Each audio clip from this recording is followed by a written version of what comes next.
Hello दोस्तों, स्वागत है आप लोगों का अपनी यूट्यूब चैनल पर। आज के इस वीडियो में हम लोग डिस्कस करने वाले हैं DSSB 26 मार्च NDMC की थर्ड शिफ्ट के बारे में। थर्ड शिफ्ट की रीजनिंग को डिस्कस करेंगे और ये हम लोगों का NDMC PRT का लास्ट पेपर होगा। नेक्स्ट वीडियो से हम लोग DOE के प्रीवियस पेपर्स को डिस्कस करेंगे। तो पहला क्वेश्चन आप लोग स्क्रीन पर देख पा रहे होंगे, इसमें हम लोगों को आकृतियाँ दी गई हैं और विभिन्न आकृति बतानी है। तो यहाँ पर आप लोगों ने एक लाइन देखी, उसके नीचे बिंदी देखी, इस लाइन के नीचे बिंदी, इस लाइन के नीचे बिंदी, यानी जितनी लाइन है उतनी बिंदी है। इस लाइन के सेंटर में बिंदी और सेंटर में है, इस चीज को आप लोगों को ध्यान रखना है। तो ये सेंटर में, यहाँ पर भी सेंटर में, इसी तरीके से जो ऑप्शन सी है उसमें भी सेंटर में बिंदी है। अब हम लोग लास्ट की बात की जाए तो सेंटर में ना होकर ये सीड्स पर है, कोनों पर है, तो ये जो हमारा डिफरेंट हो गया, ऑप्शन नंबर डी बिल्कुल डिफरेंट हो जाएगा क्वेश्चन नंबर पहले का आंसर। नेक्स्ट क्वेश्चन देखते हैं, क्वेश्चन नंबर 2। क्वेश्चन नंबर 2 में क्या है, उस विकल्प का चयन करिए जो तीसरे से पद से उसी प्रकार संबंधित है जिस प्रकार से दूसरा पद पहले पद से संबंधित है, यानी MNLOTG। तो नेक्स्ट क्या आएगा? तो यहां पर हम लोग देख रहे हैं कि M में अगर हम -1 किए तो L मिल गया, N में अगर हम लोगों ने +1 किया तो हमें O मिल गया, T में अगर हम लोग -1 करेंगे तो S आ जाएगा, G में +1 करेंगे तो H आ जाएगा। हमारा जो आंसर हो जाएगा क्वेश्चन नंबर 2 का ऑप्शन नंबर ए, यानी जो पहला पद है उसमें -1 और दूसरे पद में +1 करने पे हमें आंसर मिल रहा है, तो हमारा आंसर हो गया SH।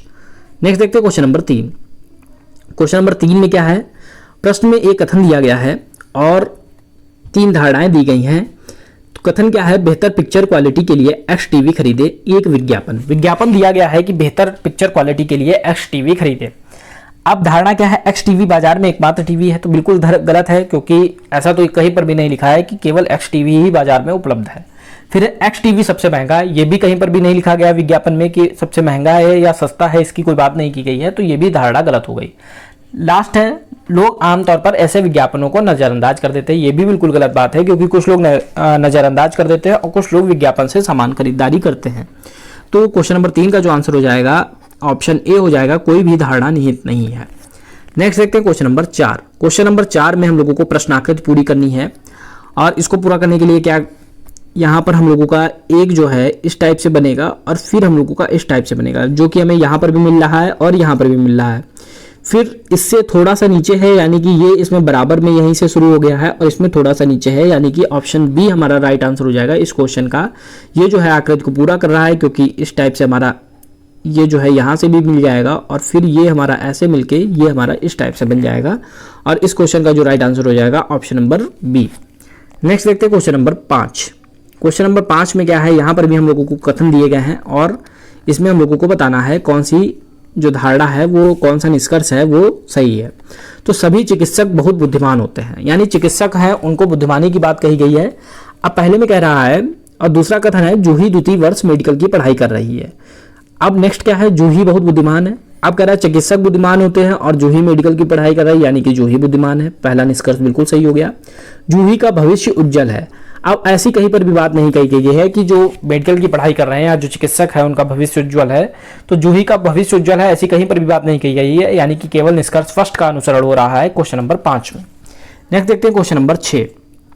क्वेश्चन नंबर 6 में क्या है, एक निश्चित कोड भाषा में कोड दिया गया है, इस टाइप का हम लोगों ने क्वेश्चन किया था। अब क्या है, इसमें डे इज ब्यूटीफुल, डे के लिए पूछा गया है, यानी डे का निकालने के लिए हमें क्या पता होना चाहिए। डे हम लोग देखते हैं, यहाँ पर आया है डे, यहाँ पे लिख लेते हैं डे इज ब्यूटीफुल। तो इसमें जो है कोड है 643 और डे कहाँ पर आया है, यहाँ पर भी ये आया है ए गुड डे।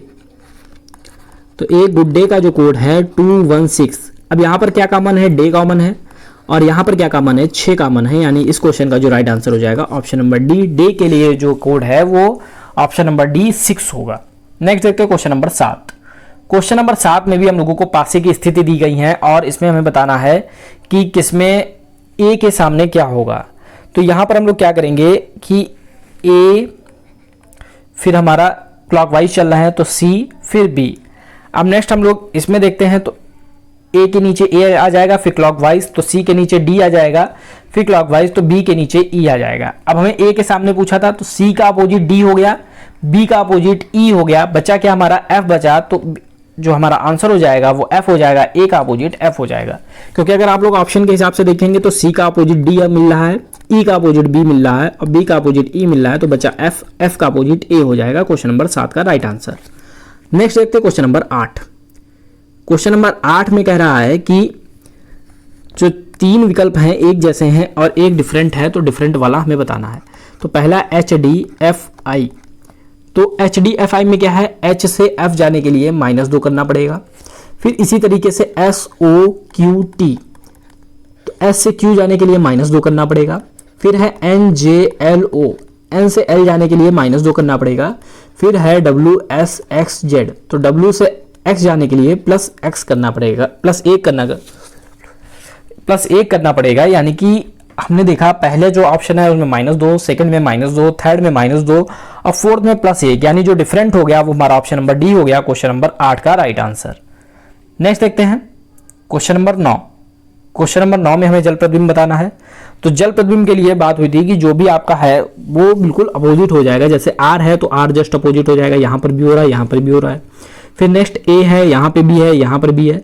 अब जे जो है बिल्कुल ऐसे हो जाएगा क्योंकि इसकी दिशा नहीं बदलेगी। जे अगर दर्पण प्रतिबिंब इस टाइप से होता तो ये वाला जे मिलता, लेकिन हमारा जल प्रतिबिंब है तो जल प्रतिबिंब में जे बिल्कुल जस्ट अपोजिट हो जाएगा और हमारा जो आंसर हो जाएगा ऑप्शन नंबर बी बिल्कुल राइट आंसर हो जाएगा क्वेश्चन नंबर 9 का। नेक्स्ट देखते हैं क्वेश्चन नंबर 10। क्वेश्चन नंबर 10 में कह रहा है वेन आरेख, कौन सा वेन आरेख कैक्टस जीवित प्राणियों के बीच का संबंध अच्छा दर्शाता है। कौन सा पौधों, जीवित प्राणियों और कैक्टस।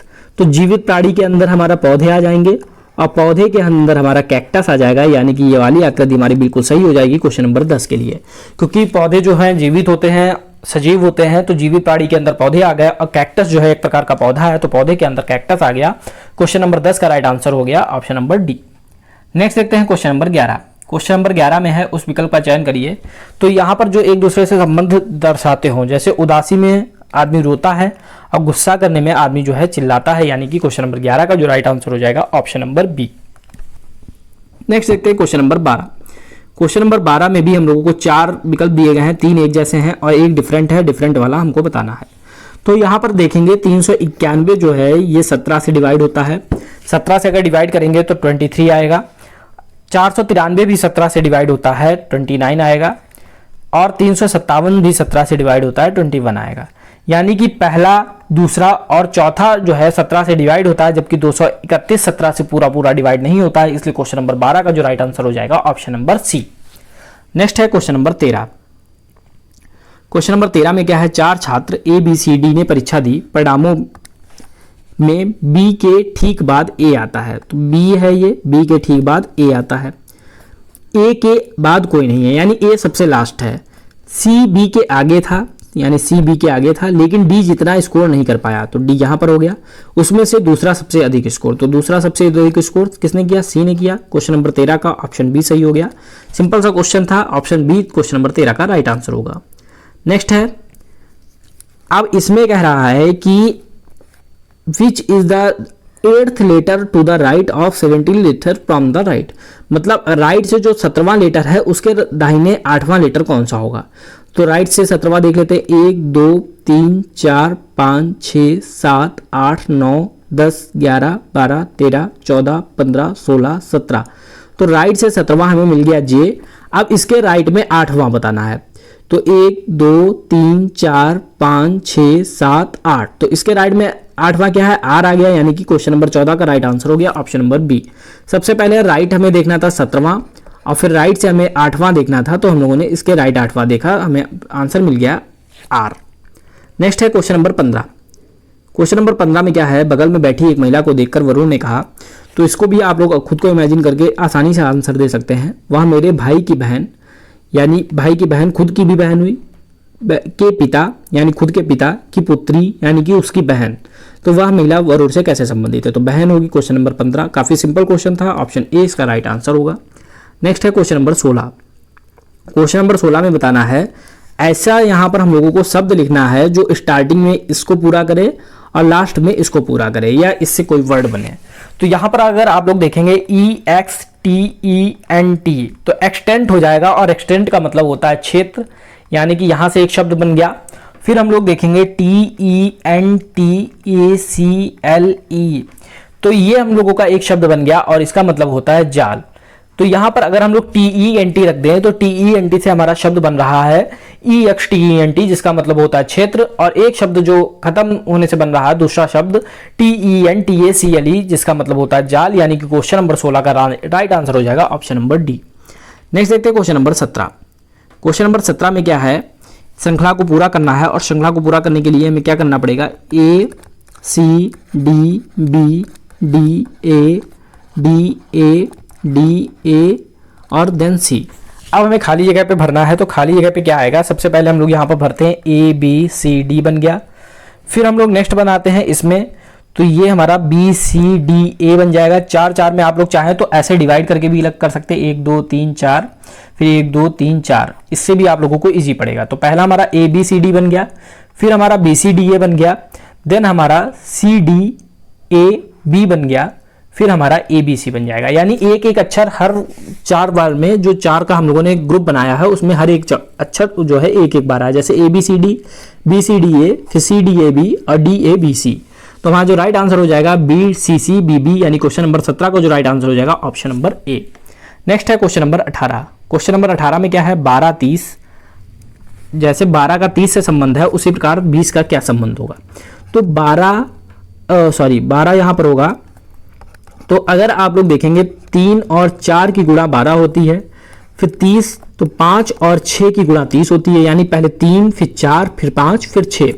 इसी तरीके से 20 की बात की जाए तो 4 गुणे 5 20 होता है, तो फिर 5 के बाद अगला क्या आएगा, 6 आएगा, अगला 7 आएगा, और इन दोनों की गुणा कितनी हो जाएगी, 42 हो जाएगी। आंसर हमारा हो जाएगा 18 का ऑप्शन नंबर सी। इसमें क्या था, 3 4 5 6, तो यहाँ पर 4 5 था, यानी अगला 6 7 हो जाएगा, और 6 7 की मल्टीप्लाई 42 होती है। नेक्स्ट है क्वेश्चन नंबर 19।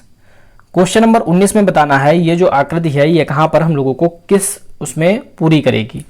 तो इसके लिए यहाँ पर ये आप लोग देखेंगे तो इस टाइप से ये बन रहा है, ये हम लोगों को यहाँ पर मिल जाएगा। इसी टाइप से ये वाला है, तो इसको हम लोग ऐसे समझ लेते हैं। तो ये जो आकृति अगर आप लोग ध्यान से देखेंगे तो ये सारी आकृति आपको ऑप्शन नंबर डी में मिल जाएगी, इस टाइप से, फिर इस टाइप से, और फिर इस टाइप से, फिर इस टाइप से। तो ये जो हमारी आकृति पूरी होगी 19 की ऑप्शन नंबर डी में होगी, क्योंकि ये काफ़ी बड़े बड़े फिगर थे इसलिए यहाँ पर आने में दिक्कत हो रहे थे, इसलिए इनको जो है जूम इन करके यानी कि छोटा करके यहाँ पर लगाया गया है।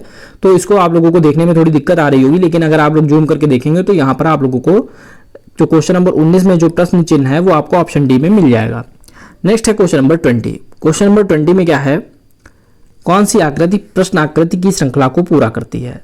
यानी कि यहाँ पर भी हमें आकृति को पूरा करना है। तो यहाँ पर हमने देखा कि ये जो आपका स्टार है, फिर ये स्टार यहाँ आया, फिर स्टार यहाँ आया, यानी कि हमारा जो स्टार है क्लॉकवाइज चल रहा है, फिर देन स्टार यहाँ आया। अब अगले में स्टार कहाँ पर आएगा, यहाँ पर आएगा, जो कि हमें ऑप्शन ए में मिल रहा है। उसके बाद हम लोग देख लेते हैं ऑप्शन डी में भी मिल रहा है, फिर यानी कि हमें आगे भी देखना पड़ेगा। तो नेक्स्ट हम लोग देखते हैं, फिर जो हमारा ये वृत्त था ये यहाँ पर आया और आकृति चेंज हो गई, फिर यहाँ पर आया त्रिभुज हो गया, फिर यहाँ पर आया वर्ग हो गया, यानी अब यहाँ पर आएगा और आकृति चेंज हो जाएगी, यानी कि हमारा इसमें मिल रहा है क्वेश्चन नंबर 20 का जो राइट आंसर हो जाएगा ऑप्शन नंबर ए सही हो जाएगा। तो ये थे हम लोगों के 26 मार्च के थर्ड शिफ्ट के पेपर, जो कि हम लोगों के रीजनिंग के एनडीएमसी की जितनी भी रीजनिंग थी उसको हम लोगों ने डिस्कस कर लिया है। नेक्स्ट वीडियो से हम लोग डीओई के पेपर्स को डिस्कस करेंगे, जिसमें रीजनिंग हम लोग डिस्कस करेंगे। मैथ्स ऑलरेडी हम लोग डिस्कस कर चुके हैं। जिन स्टूडेंट ने भी मैथ्स के वीडियोस नहीं देखे हैं वो डीओई और एनडीएमसी के जो प्लेलिस्ट है वहां पर जाके मैथ्स के वीडियोस को देख सकते हैं। आज की वीडियो में सिर्फ इतना ही। अगर आप लोगों को वीडियो पसंद आए तो वीडियो को लाइक करें, साथ ही साथ शेयर करें। मिलते हैं नेक्स्ट वीडियो में। Thank you.